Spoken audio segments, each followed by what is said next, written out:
So the new season of Jujutsu Kaisen is out, and you might be feeling inspired by Toji's absolutely jacked physique. In this video, I will analyze his physique and give you a gym program and a bodyweight program so that anyone can do these workouts and start developing similar proportions to Toji.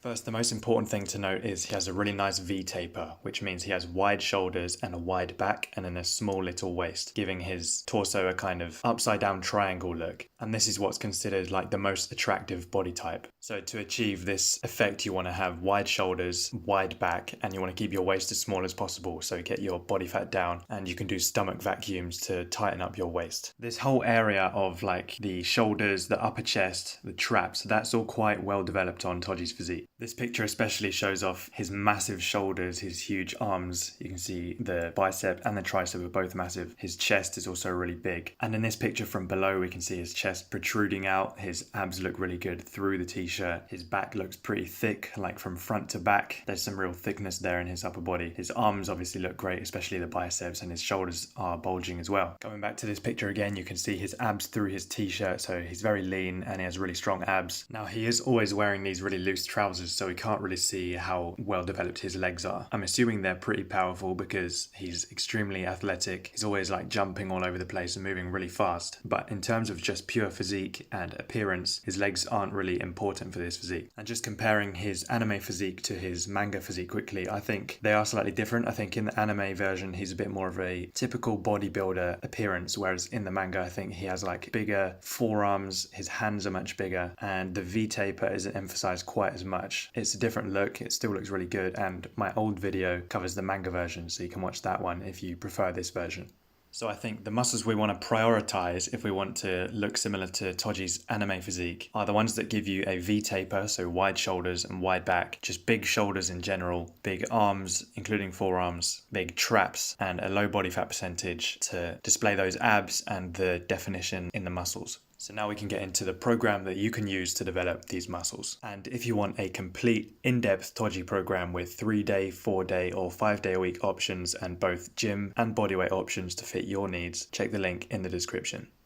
So getting into the program, this is going to be a 4-day a week full body program. For an explanation of how I put my programs together and why full body is a good idea, check out this video. I'll have it linked in the description. But jumping straight into it, we're going to start with squats on Monday. Legs aren't that important for this physique, but the testosterone boost you get from squatting, the overall muscle growth, not just in your legs, that squatting produces, makes it such a valuable exercise. And everyone should be squatting at least like once or twice a week. After that then is bench press. So obviously this is mainly for your chest. Also going to hit your shoulders, which are important for this physique, and your triceps, which are also very important. It's important when you're doing these exercises to try and go fairly close to failure, within like 3 to 2 reps of failure. So when it says 4 sets of 8 reps, you want to choose a weight that's a challenge to get 8 reps with. So maybe you could only manage like 10 reps with that weight. And then the next time you come in and repeat this workout next week, you want to add a little bit of weight or try and do 1 more rep in each set. That way you're making progress constantly each week. And that progress, that is what drives muscle growth. And increasing your numbers is what you need to be focusing on if you want to get bigger. After bench press, we will do a kind of opposite movement, which is a dumbbell row. So this is going to work the lats and the upper back. So I like to alternate between like pushing and pulling movements. So I'm not doing like 5 pushing movements in a row because I'm going to be so tired by the end of that those final exercises aren't going to be very good quality. By doing a row after a bench press, I give my pushing muscles some time to rest while I'm doing the pulling movement of the dumbbell row. After dumbbell row, we can do some cable lateral raises for the side delts, and then you could superset that with face pulls for the rear delts. And while you're at that cable station, you can then do some triceps push downs. You could even combine all these 3 together into a giant set where you do lateral raises and then face pulls and then triceps push downs and then have a rest, and then you repeat that 3 or 4 times for the number of sets that you have prescribed for those exercises. And then you finish off with some barbell curls for the biceps. On day 2, we're going to start with some pull-ups, or you can do lat pull downs, and this is going to target the width of your back, so it's really going to help with that V taper, getting that kind of upside down triangle look to your torso, which is what we want. Then we'll do some dumbbell overhead press. So after that vertical pulling movement of the pull-up, I'm doing a vertical pushing movement with the dumbbell overhead press. This is going to target your front delts of your shoulders. Then overhead triceps extensions for the long head of the tricep. This is like the meatiest part of your arm, and this overhead extension for your triceps is going to have the biggest impact on your arm size of possibly any movement other than like close grip heavy bench presses. The best way to do this triceps extension is with a cable, but you can also use dumbbells or a barbell or an easy bar. After that, you can do hammer curls, which is going to hit your biceps but also your forearms quite a lot, so we're getting some forearm work in now, and also the brachialis on the side of the bicep. And then for the rear delts, which are just as important for shoulder width as the side delts are, we can do some machine reverse flies, and we'll follow that up with lateral raises with dumbbells. So people really often neglect rear delts, but they're like just as important as side delts for the shoulder width. So you want to be doing like basically as much rear delt exercise as you do for your side delts. So whenever you do lateral raises, you could also do a rear delt exercise like a bent over lateral raise, or any of the ones that I've paired with the side delt exercises in this program. So after those two, we can do some barbell or trap bar shrugs for your traps. Trap bar is better because it's better aligned with the direction of the muscle fibers in the trap muscles, but barbell is also a good option if you don't have a trap bar. And we're going to finish off that workout with some hollow body holds, which is one of the most brutal ab exercises. It's an isometric hold like a plank, except you're on your back and you're trying to keep your feet off the floor basically. And if you can do 5 sets of 60 seconds of this exercise, then you'll basically have the ab strength needed to do a front lever, which is a really cool calisthenics movement. On Thursday, we'll do goblet squats to get some more leg work in, but they're not going to be as heavy as the barbell squats we did on Monday. So this is kind of to help your legs recover a bit, to drive a bit more volume, a bit more blood into the legs. And this is a great option if you don't have the mobility yet to do barbell squats. After that, barbell overhead press, which is pretty much the best movement for your front delts. It's the big, heavy vertical press. And if you get really strong at this movement, you're going to have big delts. And then 3 sets of chin-ups to failure. So just with body weight, you just do as many chin-ups as you can for 3 sets, and you want to try and increase the number of reps you're doing over time. So if you do like 8 reps and then 6 reps and then 5 reps, next time you want to try and do like 8 reps and then 7 reps and then 6 reps, for example. So you're increasing the number of reps you're doing. After that, then incline dumbbell bench, which is going to be really good for your upper chest. And the dumbbells allow you to get a much deeper range of motion, much deeper stretch, stretching those chest fibers out, which is really good for hypertrophy, and you can really squeeze at the top. After that, dumbbell curls for your biceps. You can choose to kind of twist the dumbbell as you come up to the top,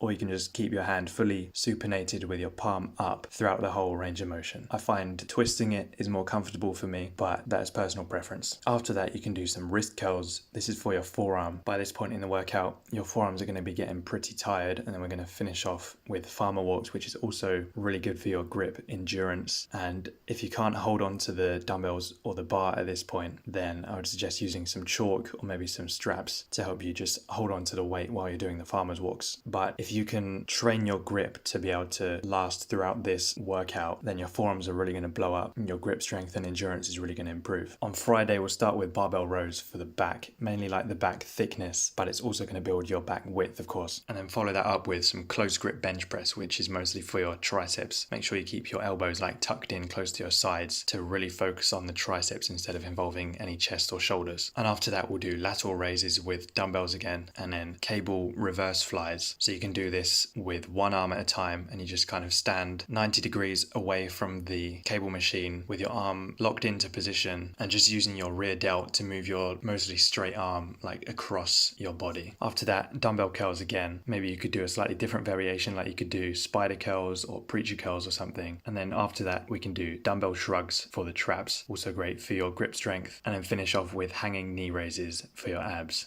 So for all of these exercises, you want to start with light weights and learn the movement pattern, get used to it, and then slowly start increasing the weights or the number of reps you're doing, and keep the reps around the number of reps that I've suggested in this program. So for the squats on Monday, you could do like maybe 8 to 10 reps. Once you get to 10, then you put the weight up a little bit. So you want to be forcing progression by increasing the weight or increasing the reps you're doing, because your body needs a reason to adapt and get stronger. If you're not making it any harder for yourself, then your body has no reason to grow and get stronger. So you have to be really struggling and pushing the boundaries of what you're capable of. So some of you won't have a gym membership and won't really have any equipment except for like a pull-up bar. And this is a program that you can use to basically develop similar muscles to the main program. I've basically translated as many of those movements as I can into bodyweight versions so that if you're working out at home, you can still do these workouts and still make really good progress towards looking like Toji. So we'll start with jump squats on Monday for your legs, of course, and then push-ups for your chest, and then inverted rows. And we're going to be doing these almost every day because they are such a good movement for your back, your biceps, your forearms, your rear delts even. It's quite hard to hit your rear delts if you don't have any equipment. Like a band would be really helpful if you just had a band. You could do band pull-aparts and band face pulls and stuff. So if you can get a resistance band, then definitely do that. That will make this much easier. But if not, then you can just follow the exercises I've included in this program. And then lateral raise. So if you don't have any dumbbells, then you can just use like a bag filled with books or rocks or sand or something, or even like milk cartons filled with water.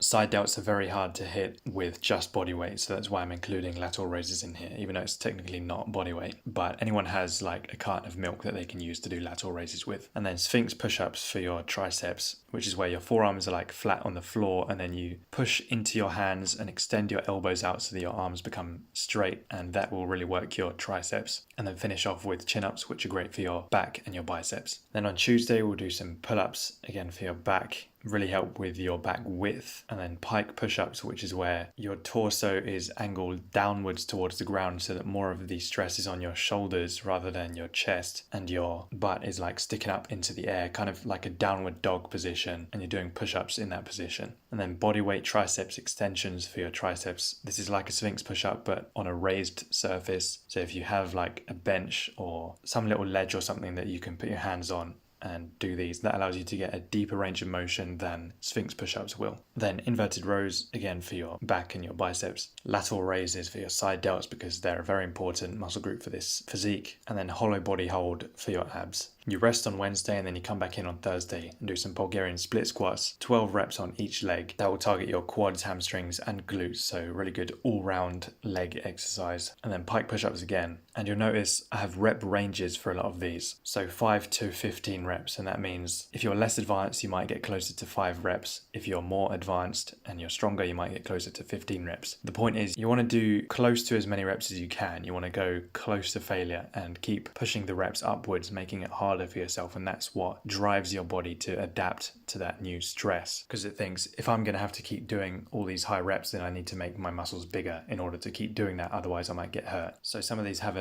quite a big rep range. For the chin-ups in an AMRAP set, which means as many reps as possible, you might only be able to do 3 chin-ups per set, and another person might be able to do 20 per set. The point is it's specific to you. You just want to go close to failure for whatever failure is for you. And after the chin-ups you do decline push-ups, which is for like your upper chest. And then this cool exercise called the hanging finger curl, where you basically grab onto the bar with like your fingertips and then you close your fist up by flexing your forearm, and you repeat that over and over, basically just like grabbing the bar and then letting it roll like to your fingertips and then grabbing it again, squeezing with your fist. And that's great for your forearms and your grip strength. And then finish off with dead hangs to failure, which is a forearm endurance exercise. That's going to drive like so much blood into the forearms and you're going to have a disgusting pump after this. Then on Friday we can do inverted rows for the back and biceps, close grip push-ups for your triceps, lateral raises for your side delts, and then finish off with hanging knee raises for your abs. So I hope I've explained these programs pretty well. Remember, you need to go close to failure for most of these movements. So I would suggest like taking a weight to failure just so you can find out where failure is. And then you just back off a couple of reps off of that for your main like working sets. And you just use that kind of failure test as like a baseline to work from. And you want to be increasing the number of reps and the weight that you're doing for all of these exercises to force your muscles to grow and adapt over time. So these are like the basic programs that I've made for this video, for this physique. I have more in-depth programs with all the explanations and everything, with 3-day versions, 4 days, 5 days, depending on